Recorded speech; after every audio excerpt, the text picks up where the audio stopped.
Hey everyone, Joy Brooks with Email and Coffee. I'm talking today with Jason Ingber. I have to get a new pair of teeth. And we're going to be talking a little bit today about, he's a lawyer, so we'll be talking about a current case, but let's have Jason introduce himself and tell us a little bit about himself. Joy, what a joy to talk to you. I am indeed Jason Ingber. My grandfather came to Ellis Island, and I found his papers from there, and it was Ingberg. There was another G Oh, at the end, and thank God someone had the sense to be more fashionable and drop the G. So it's just Ingber. Yeah, like I said, we could talk about love and sex and beauty and loss and art and fun and war, current events, and all the things.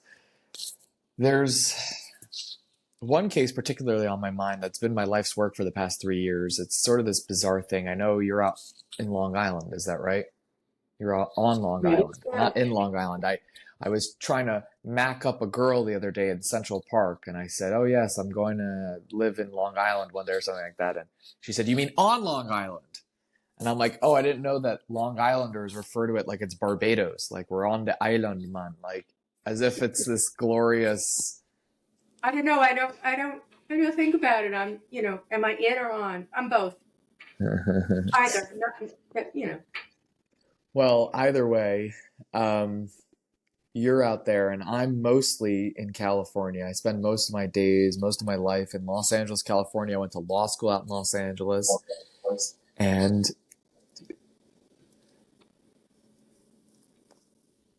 20 years ago, these Japanese and South Asian companies lobbied California to allow hydrogen cars to become a thing. Do you use an external mic, Joy? I have an external mic. Yes. Oh, you do. Because there's some feedback from my voice that I'm hearing, but maybe it's just me being very particular, and now it just went away. I think that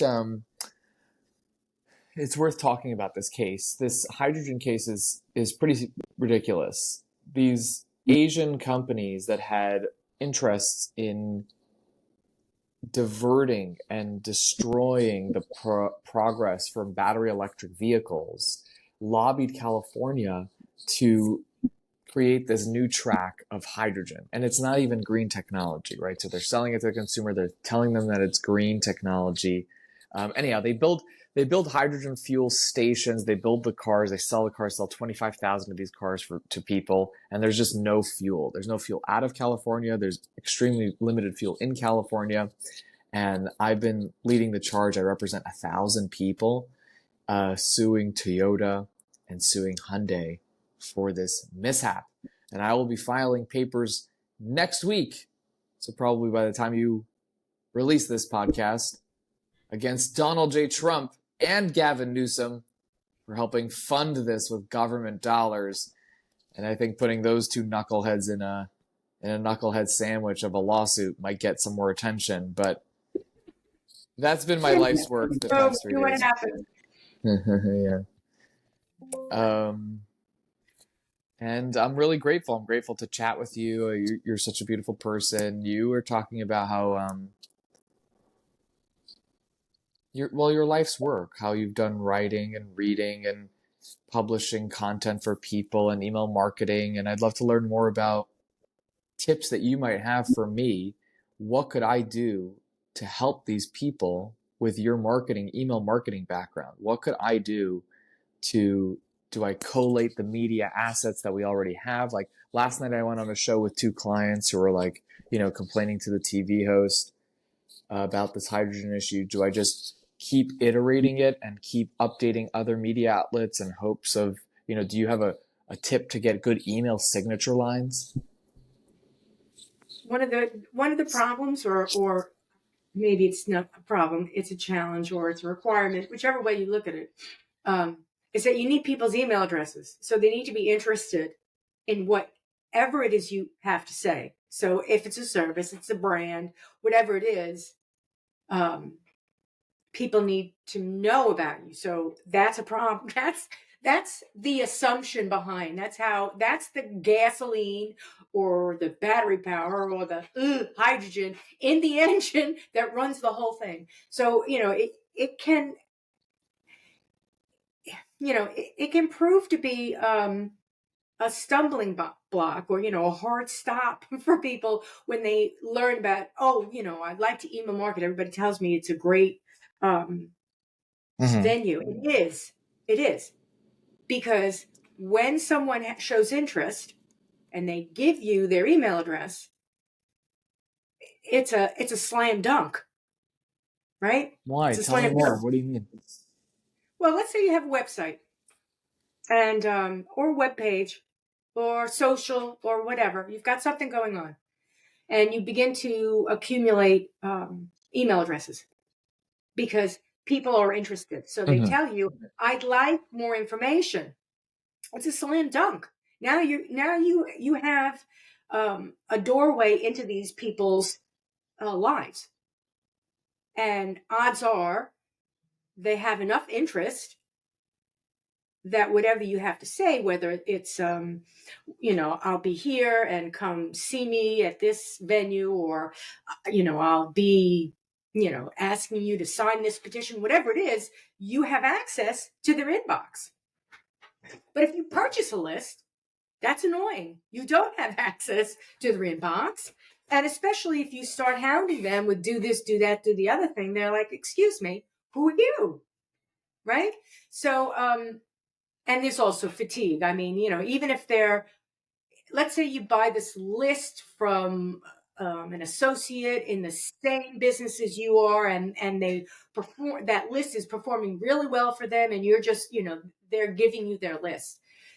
They still don't know who you are. And they may get exhausted from the other emails that they're getting. Suddenly they're getting another set of it's very confusing for people. Imagine yourself as the consumer. I always say that. Imagine you're the consumer and suddenly you get an email about something that might, engage your attention, but you haven't actually said, yeah, I'm interested. I'm active in this arena. Mm-hmm. So what could you do? I mean, you could have. There's so many things you can do, but it's work, Jason. I tell this to everybody. If they think that marketing is as easy as getting an email marketing account and start email marketing, it's not. You need to, let's say, do webinars. So on LinkedIn, you invite people to attend a webinar where you're going to be talking about something that's happening. And with that interest, now you've had perhaps people in the webinar. Now you can contact them and ask them if they would be more interested in things that are going on. And if they say yes, you've got an opt-in. Or, like I said, you've got a web page and you share that web page, and and on that web page, get more information, and then they give you their email address and da. So it's some amounts of work, and there's no guarantee that you're going to get anything. But if you get 10, you're starting,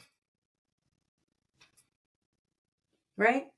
So um the other thing is that you hook up with What do you think of dating apps? Here's the thing. When my husband passed away, the first thing I did was I really did, because in his head, his last will and testament was don't buy a car, lease it, sell the house, and remarry. That's so And I'm like, interesting. well, I can deal with the car, honey. I understand the lease as opposed to owning. I'm like, I'm not selling the house. And dating? Oh, really? Dating? So um I signed up for I think it was Match.com because someone else had done it, right? And it Mm-hmm. was the creepiest experience I've ever had in my life. And now I don't know if it's Really? because it's people my age, because the pictures, I'm assuming that the pictures are within 5 years for people.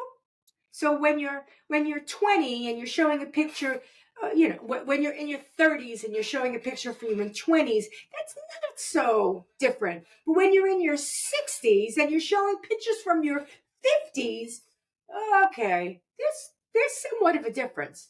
There's somewhat of a difference. Things happen really quickly as you get older. So I don't know what I mean. Are you currently in the market and looking for digital dating? I am, but why didn't you listen to your husband that passed away and you don't even remotely want to get remarried, it sounds like? I don't want to remarry. I have no Why? desire. It's not like I know it's just marriage is a wonderful thing, and having a soulmate and a partner and a best friend is unique in life. Now, um, you spend a lot of years in marriage working it out. A lot of years. It just isn't like, oh, okay, it's a beautiful thing because that's called attraction. That's not called marriage.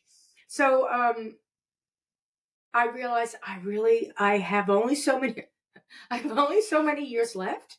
I don't know if I want to spend that time doing this all over again with somebody else. I know what I want to do. Guess what? I know what I want to do. I'm going to just do that. Did you have kids with your husband? No, I married late in life. So I How was late? in my 40s when I got married. In my 40s. I was single until I was 39. Got married like right around my 40th birthday. Wow. That's very interesting. And so you say that marriage is a lot about just like working it out. And yeah, it's kind of like I drove across the country recently from LA to New York, and I can't imagine doing that with someone else to have to go through that sort of grueling experience and also answer to other people needing to use the bathroom on the way or wanting to go see a particular museum. And I'm like, no, I want to go, go, go. I know what I want to do. Um, but I feel like life is better shared. And it's such an interesting Oh, thing that your husband said that you should get remarried. Like, why do you think he said that to you? well, because he wanted to make sure I was taken care of. Mm-hmm.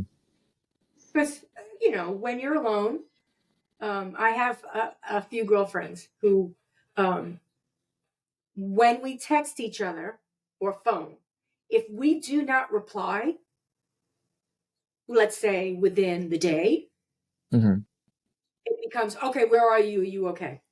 How Immediately, because we're all the same age.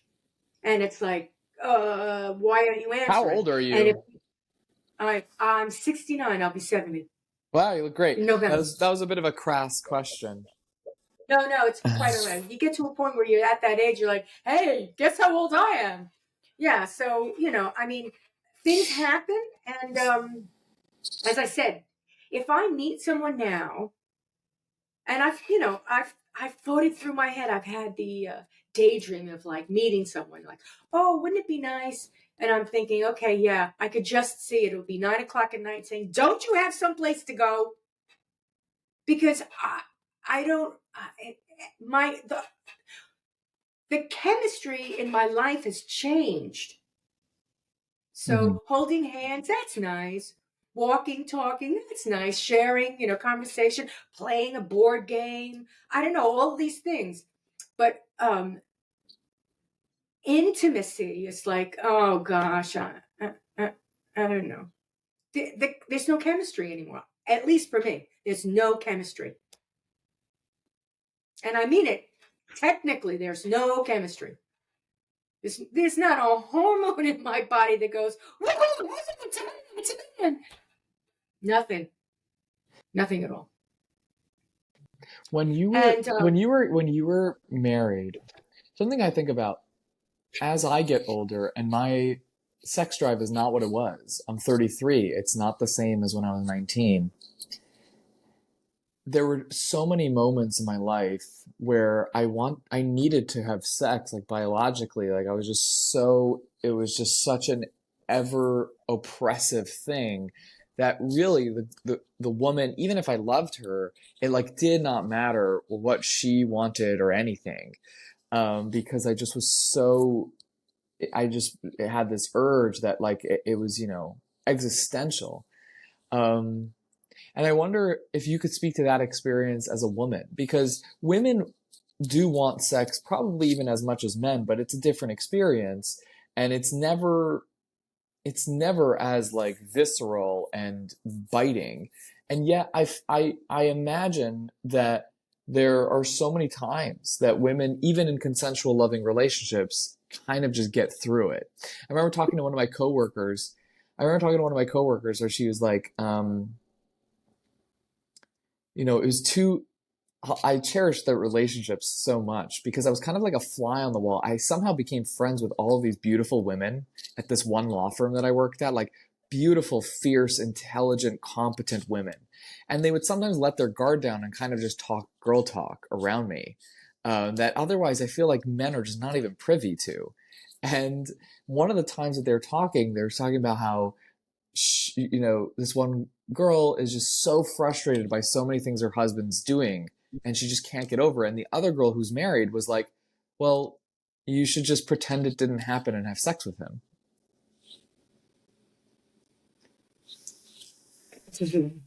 um, that dynamic in a marriage, I mean, there's a lot of things that are interesting in any marriage, and no marriage is the same as anyone else's, right? So, you know, you'll find a woman go, oh, I would never let him get away with that. And other women be like, what? It happens all the time, you know. It doesn't matter to me. But something that I wanted to speak to was that when you were talking about your sex drive. So, first of all, I grew up and I was in the 70s.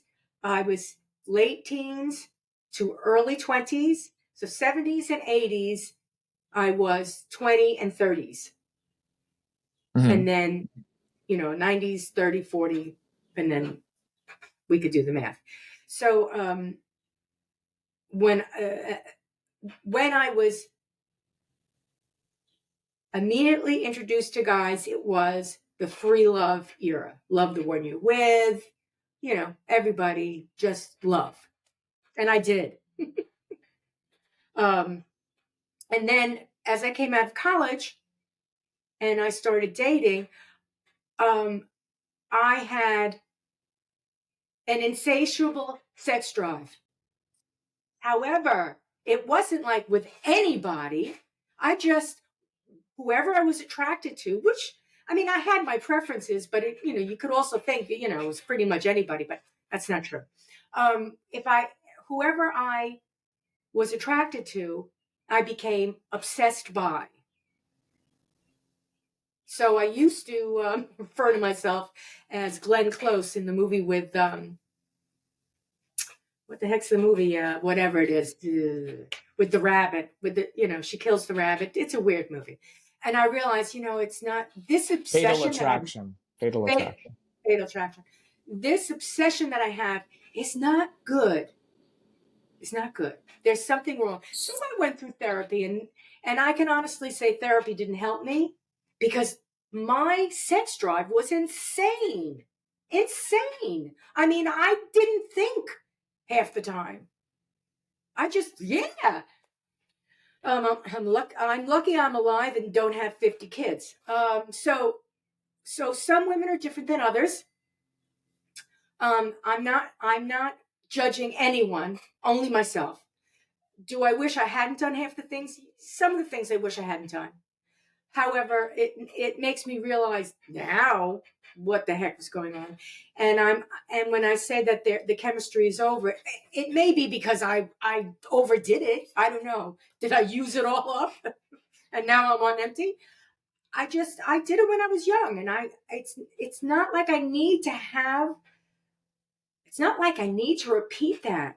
I think that if there's a man out there that really understands me and is willing to spend some time with me, that would be at 70. So if he's 75 and let's say I'm 70, if I can find a man out there that's willing to, be with me, talk with me, whatever, fix my plumbing. No, I didn't mean that. I would hope that it would be more than just that chemistry, more than that, because we're at a different age in our lives.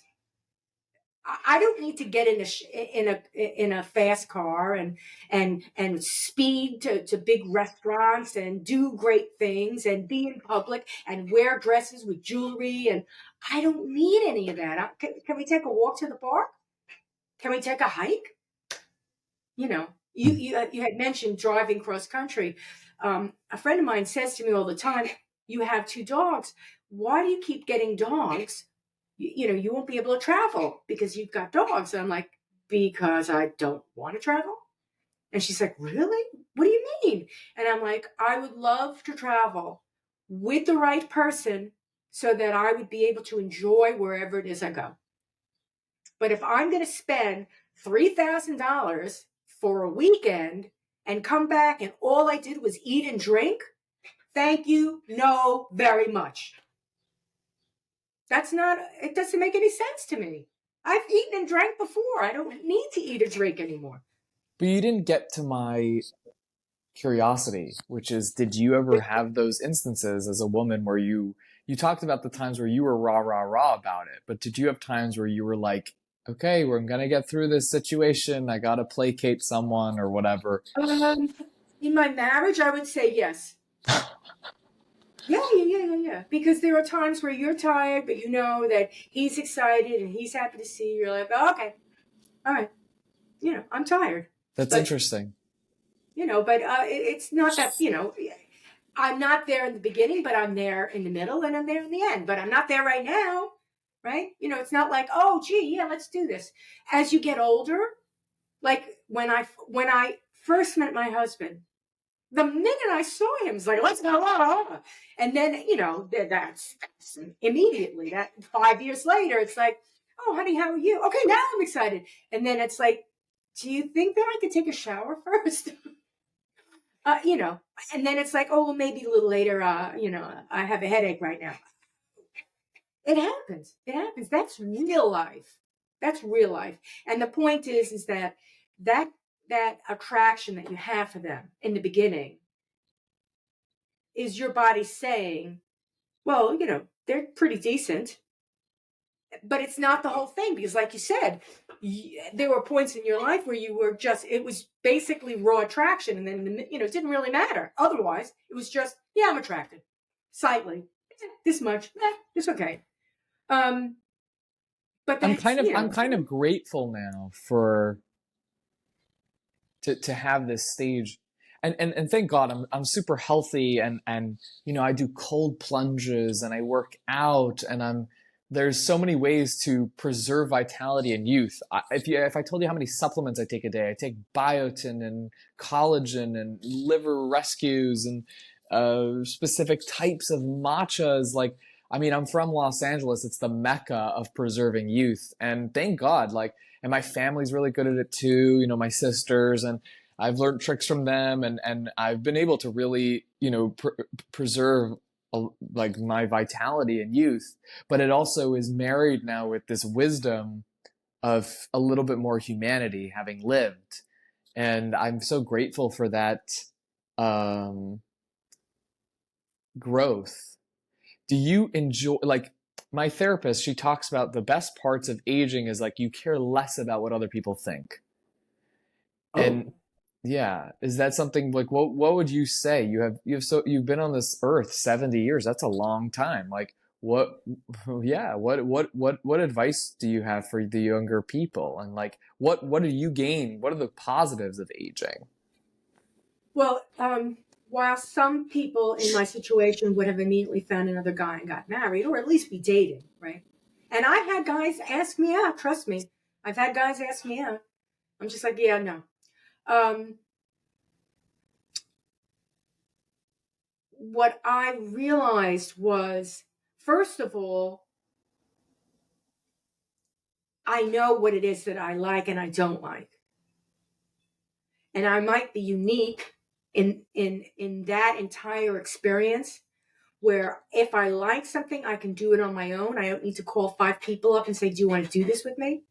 I just do it. Mm. Right? And many of those things are solitary things. So,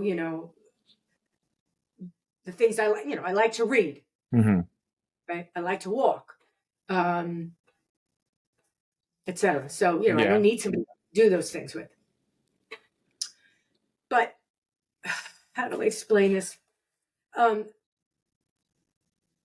there comes a point in time when you're married, you are concerned about the other person, not necessarily what they are going to think, but you're sharing a life with someone else, right? Mm-hmm. So it would be very selfish if you were to say, I want to go out for dinner tonight. Well, I don't, I'm tired. Good, see you later.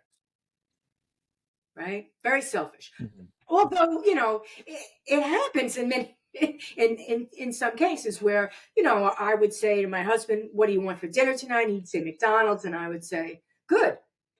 Here's your keys. See ya. McDonald's, not for me. So what happened to me is that when he passed, I went through the grief, and then I realized, What is gee, grief? What is grief? it's a bunch of things. It's the human, I miss this person, they're not there. There's a big hole in my life. Then it's, I shoulda, coulda, woulda. He shoulda, coulda, woulda, right? Looking back, thinking forward. It's a whole bunch of different things. Mm-hmm. Some people get stuck. I moved on very quickly. And that was because he had 4 years of cancer in the middle of Oh, COVID. So I had enough of COVID and I had enough of cancer. And I said, I'm done. It's done. It's over. He's in a better place. I'm in a better place. I'm not doing this. And I talk with him. I have his picture. I love him. a friend of mine lost his daughter. She was 19. He's a bit older than me. Obviously, he's 50 now. Is his eldest, and he said the same thing. He's like, I have coffee with her every morning. Or every morning. Well, I have this joke with my husband, because he would do this to me. I would say, honey, I'm making coffee. Would you like a cup of coffee? And he would say, no, sweetheart, not right now. And I'm like, okay, how about now? And I would do that like every 5 minutes. And he would, laugh until like it was old. And he would say, shut up. But so every morning I've got his picture up in my kitchen. It's right there where the coffee mugs are. So I open the door. I'm like, Harry, would you like a cup of coffee? And I laugh. I either say it out loud or I say it in my head every morning. So he's a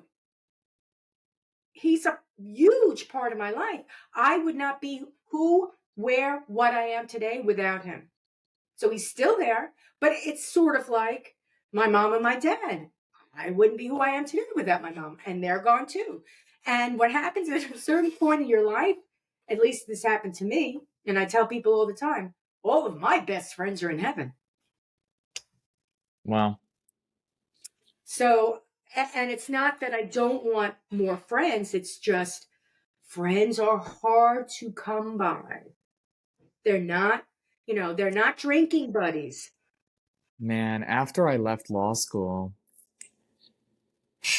you just don't realize that was the last time that you're kind of in a situation where you're going to meet with people, like-minded individuals in a non-transactional setting that's fertile for friendship that just doesn't exist in society ever again, like ever again. And it is really difficult as an adult to find friends. But I've been fortunate, I have a lot of passions and hobbies, and so that puts me in places, and I have, friends that connect me with people. But yeah, 100% what you're saying, not just drinking buddies, like you want people you can count on. Um, yeah. And you also realize that, well, when you were in school, there were some slight transactional relationships where, oh, this person's good looking, or this person's popular, or this person's on the football team. That you're making these transactions where it's not just we sat together, in kindergarten, we became friends. I had those friends. I have a friend from, I guess, elementary school. I still stay in touch with. We're not in the same state anymore. So if I see her every 5 years, it's a miracle. We talk, but I would say she knows me and I have no problem. I know her, and it's a wonderful conversation that we have. And those are very important. Those are very important. But this is not a friend I go to dinner with or a friend I walk with, or, I have that also. You'll figure out as you get older that you have different types of friends. You have networking friends, right? Yeah. And maybe that networking friend you shared work with them 10 years ago, and maybe every 5 years you hook up again. Mm-hmm. So there's lots of different people in your life. They're pretty important at all the different levels. And you don't realize this when you're a kid. I mean, I don't expect any child to realize this. Uh, a teenage to get it. I really don't. Teens are meant to be exactly what people use them for. Doing somewhat risky behavior. How did you meet your husband? How did you meet him? Oh, exactly where we're not supposed to. In a bar. Why is exactly not we're supposed to? Because your parents didn't approve of that sort of origin story? No. They say you never marry somebody you met in a bar. I'm like, oh, I met him in a bar. And did he drink? Yeah, he liked to drink. Do I drink now? Not at all. Do I like alcohol? Not at all. Yeah. It was a difficult part of our relationship. His constant need to go to the bottle. Yes. Mm-hmm. And not only that, everybody around us, to this day, it's like, do you want to go out for drinks? No. I'll come over, bring a bottle of wine. No. It's like, can't we do anything without the bottle? Is that part of are we only having the relationship was with the bottle? Wow, that was a good bottle of rum. Yeah. Is that the whole thing there? I can't do it. I can't do it anymore. I have an expression, just add alcohol. And shit happens all over the place. I have never seen in my entire life so much drama around alcohol. All the time. Not sometimes, all the time. Mm-hmm. Think about it. Are those birds I hear in the background? Yes, it is. That's beautiful. There's birds on both sides. Lots of birds. That's beautiful. I don't know if anybody else will hear them. Something else, you have such an interesting dimension to you about your corporate experience and how at some point you went from being an archaeologist to all of a sudden in the heart of corporate America. Yeah. And you're like, wait, why am I doing this again? Yeah, really. Well, that's the other thing why when I after Harry passed, I was like, you know what? I'm going to do all the things that I loved doing before, that I don't want to say sacrificed, but they became rare hobbies. And I'm going to do them more so than just a rare hobby. I'm going to do them as much as I can. So that's when I decided, you know what? I'm going to study. I'm going to learn Hebrew. I already know Latin and Greek, so I'm going to learn Hebrew. Mm-hmm. I'm going to read weird books again. Like I would always read these classical, The Fall of the Roman Empire by whatever author. And it would be like this thick book, the Nicene Creed, this thick, reading about the Catholic religion. I just like to read those types of things. So I read a lot. And although I realized that archaeology was um,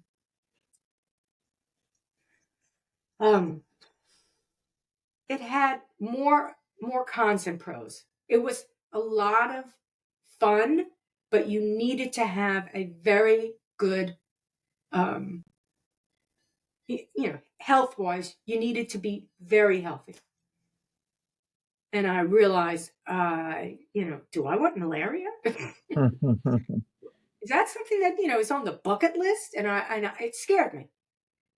So, my father's constant harping, get a real job. You should have studied engineering. Get a real job. I got a real job. And, I did that for a long time. At what point in your life did you get rid of the need of your parents' approval? When I became their parent.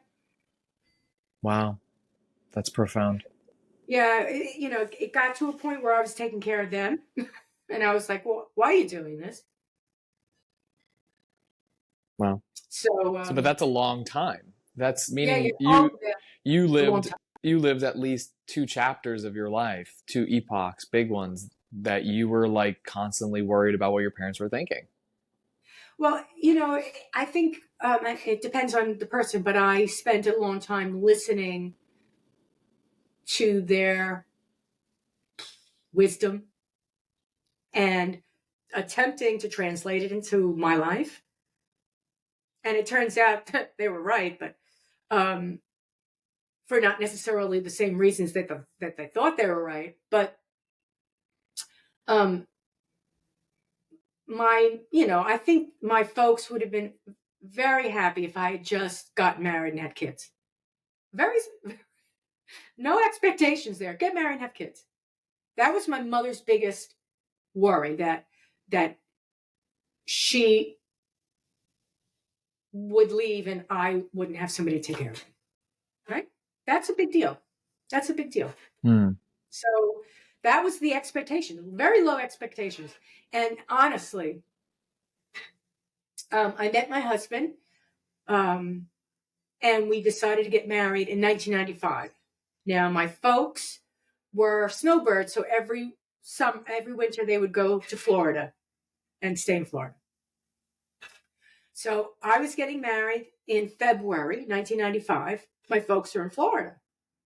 And I had a conversation with my mother, and I'm like, I'm going to postpone the wedding because I want you to be up, and I want to have you at the wedding itself because I was eloping. I was getting married by the justice of the peace. I'm 40 years old. I don't need a big wedding. So I was like, I want you to be there. Oh, no. And she said, being my mother, shit or get off the pot. Oh my God. And I'm like, okay, all right. So I'm getting married. My mother was dead in a week. In a week, she passed away. Wow. So if I had waited, my Wow. whole life would have been different. I would have been buried. I've been thinking about getting married to my husband while I'm burying my mother. And my father was dead in a month after that. So whole life would have been different. Had I not got married then, had she not said shit or get off the pot, had she not said that, whole different life. Wow. Wow. So what did she know that I didn't know? I don't know. Life is kind of funny like that. Life's beautiful. Well, and in many ways, as I said, and her biggest fear was that she was going to leave this world and leave me alone, and that was a big scare for her. I understand that. I understand that. I mean, But my she met mother your wanted to make. husband and she lived without that. She died without that fear, with that fear Yes, being assuaged or whatever the word. How do you pronounce that? Assuaged? Assuaged? massage, whatever. Yes, I You would know what say I'm that. saying? Yes, that she. I mean, she loved my husband. They Mm-hmm. got along very well. My husband really loved her. Mm. My Harry had never really figured my father out, but my father was a kind of I'm more like my father than my mother. But in any case, um, you know, there was a relationship there, and she felt comfortable, and that's good. And as it is now, the cemetery where my folks are buried is in the same town that I live. How did that happen? It just happened because the guy I met lived in Lindenhurst, Mm-hmm. and they had a plot in Lindenhurst. Mm-hmm. So when they were buried, they got buried in Lindenhurst. And people will say to me, "What are you doing this weekend?" And I'll say, "Oh, I'm going to visit my folks." And they're like, "They're dead." I'm like, "Yeah, go to cemetery." That's nice. That's I nice. do visit the cemetery, and I don't cry. I bring the dogs because they That's always like nice. dogs. Yeah, I bring the dogs, and they're like, "Here, yeah, Mom, Dad, here they are. They're getting older. They're going to be yours soon." Every dog I've ever had goes to them. Wow. So you got to interview me. Well, you heard me out. I got to sing my piece, which is that it's just so boring. It's hard to get people to care about anything. I'm trying to get media around this case, and it's just like an ultimate struggle. We had a breakthrough last night. We got on a show, and we're making a big media push next week as well. And we'll get on. We got ABC. We're gonna get Fox and CBS. Um, it's just interesting when you watch, people in ivory towers make decisions that benefit business reasons that end up just fucking people, and they don't care. They just don't care at all. And and then even dealing with their lawyers who are kind of trying to make it right, they feel like they're doing the biggest favor to me. And I'm like, you guys really screwed people here. They're people that bought expensive cars they cannot get fuel for. They tried this alternative hydrogen fuel, it doesn't work, and I'm trying to make it right. So if you put in the show notes Toyota and that I allege fraud or whatever, that's a victory for me, and I got to learn so many beautiful things from you. I think that people are museums, and you can visit someone, and it's like going to the MoMA, or it makes an impression on you. You have them as an internal object. Well, it's good that you say that because I think that if people realize that about other people, there would be more engagement between them. Mm-hmm. Because it's true, you meet somebody, and I believe that there is a synchronicity between anybody that you meet. You just need to give it a chance. Okay, sometimes you meet somebody and there's nothing there, but the odds are they may just say something that will be like, bam. It's not that you become their best friend. It's just that they may say something that will um, understate or overstate something that's going on with you. I mean, I meet people at Stop and Shop when I food shop. Why? Because I'll be looking at a particular vegetable and I'll say to them, "Do you cook with this vegetable? What do you cook with this vegetable?" And I find out what other people are doing. Do I come home with an address and a phone number? And am I? No, I come home with a recipe. That's good enough for me. I love So it. there's lots, and then you never know. You might see that person again, and there might be a relationship. You don't know. But I'm saying that everybody needs to give everybody else the fair chance. Life is too quick. You're rushing from one place to another, and sometimes it's pretty important to just slow down, focus on what you're doing, have that, say it to the person, say it, and not freak out. Not every emotion. This is yet again something else along the lines of what happened when I was a kid. When you're growing up, you're experimenting with emotions, and you're acting them out, and you're seeing what works for you, right? Um, as you get older, you don't need to do that anymore. So just because you're angry, that does not mean that everyone else around you needs to know that you're angry. Yeah. I You know love what I'm that saying? last bit. I love that last bit. Yeah, that's beautiful. You need to know the emotion that works. Like, can I make someone laugh? Can I make someone feel good? Like, do I need to complain? Like, Yeah, no, I don't. yeah. Well, thank you so much, Joy. This was a joy. You live up to your name. Anytime you like, you can come on back to the show. Email and coffee. .com. You So know, good. I like talking with people about just stuff. So I appreciate you like just talking stuff. Yes. And make sure that everyone hates Toyota. I hate Toyota. I have my own Toyota story. Do you? Oh Oh, my God. Yeah. I have a Toyota story, but that's a salesman story. It's not a. You, I you, had Toyota. you had what I was thinking you were referencing was some other No, no, litigation we that I'm can't talk also about involved. that. Right? You can't talk about that. Can't talk about that. No, Toyota I could talk about. Toyota I could talk about. No, Mhm. I just had a salesman. You know, the car salesman story. Sure. So I mean, I these sweet I people had in Toyotas California. forever. I had Toyotas forever. Yeah.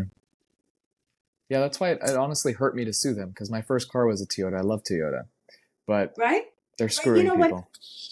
The problem, not to labor the point, but why not? The problem I see is that a company with a great idea, maybe it's half baked, maybe it's 75% baked, can lobby a state or even a federal government, Yeah. get something passed that's only 3/4 baked, and now we'll figure it out. Yeah. You're hitting the nail on the head. And that's not, I mean, how about this? We've got this idea for alternative energy. I mean, after all, Toyota has hybrids and electric cars. Yeah. So what was the point of the hydrogen? It was half baked. It was half baked. And then they don't have they don't have the wherewithal to say, oh, this is a bad idea. But it's already lobbied. It's all California, and here's the other part, who I don't know which government it was, but California is buying all these things. They're all half baked. What about the electric line? I'm sorry, the train to nowhere that they purchased. There's a bunch of things in good faith that they're trying to do, trying to push through. They're the Golden State. They've got a beautiful state. There are a lot of things. What did they do with, oh gosh, what's the section, the section of California that was at one point fabulous Yeah. The Central agriculture Basin. that turns into salt, the Yeah. desert, Yeah. right? They've done it over and over again. Yeah. Why? They're not trying to screw people. They're trying to do the right thing. Yeah. But they don't think it through. Right. And then, oh, this is a bad idea. Oh. So, and right now, what? Trump just is attempting to pull all the EV out of California, Yeah. Pull the right? plug on that. Yeah. That's not the answer either. It's not the answer either. So, you don't do one or the other. We really, it would be wonderful if we could have a really serious effort to looking into long-term alternative fuel solutions, not just one, all of them, Yeah. and study them. So 100%. no, solar farming. Oh, that could be a problem upstate New York. Yeah, it could. Buying all the farmland, is that a good thing? Let's buy the state of Virginia and just set it up as a solar farm. Is that a solution? I don't think so. Well, thank you so much, Joy. I really appreciate your time, your energy, your passion, creativity, your words and insights. I'm very, very grateful for you. Thank you. Thank you very much. Y'all come back soon, you hear? Amen. Amen. Amen. All right, then. That's a wrap.